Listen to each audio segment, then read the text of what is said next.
Moscow dreamed of a lightning victory but ended up with a drawn-out defeat. Ukraine stood firm, the West united, and Russia got bogged down in war, sliding into the abyss. Now it's no longer about the victory of Russian arms, but about the price of Russia's agony.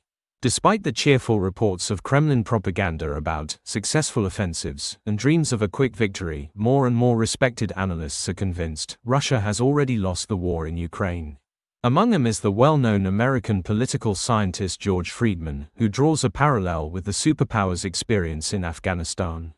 From 1979 to 1989, the Soviet Union held a significant part of that country, controlled Kabul, roads, and major cities, but never managed to break the resistance of the Afghan people. In the end, Moscow was forced to withdraw, leaving behind tens of thousands of dead and a shattered international reputation. Later, the United States experienced a similar defeat. Despite having incomparable resources, it also left Afghanistan without achieving a single key objective. Russia in Ukraine found itself in the same historical trap. It occupied part of the territories, set up military administrations, but failed to achieve the main thing, to subjugate the country and break the resistance of its society. Ukraine proved incomparably more resilient. It preserved its statehood, strengthened its army, received unprecedented Western support, and became a symbol of resistance against imperial aggression. Where the Kremlin expected a blitz operation and the capitulation of Kyiv, a prolonged war of attrition unfolded, in which Russia loses more than it can afford. Moscow's military successes turned out to be partial and temporary. Even where its troops advance, behind them remain ghost towns, scorched earth, and the hatred of the local population. Russia entered Ukraine as a supposed liberator from a mythical threat, but in the eyes of the world it emerged as an aggressor that failed to achieve a single strategic goal. Kyiv stands, Ukrainian statehood has strengthened, and NATO not only did not weaken but expanded, admitting new members and boosting military capacity.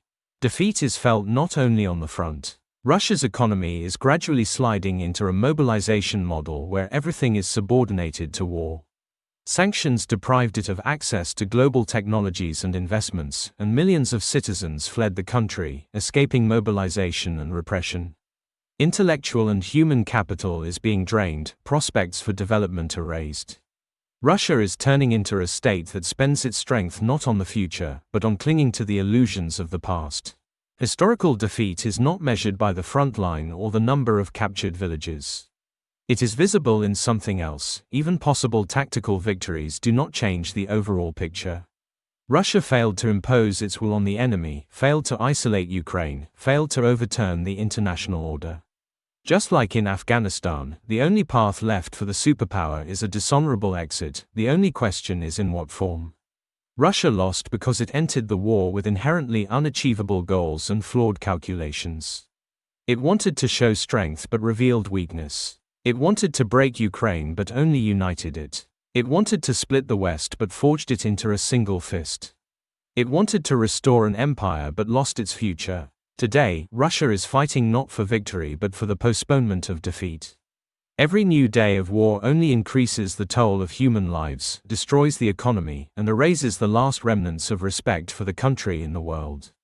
This is no longer a battle for territory, it is the slow self-destruction of a state that believed in its own myths. In history, it does not matter how many villages or towns you captured. What matters is that the goals of the war were not achieved, and its cost turned out to be unbearable. Russia lost the moment Ukraine stood firm. Everything that happens afterward is merely prolonged agony.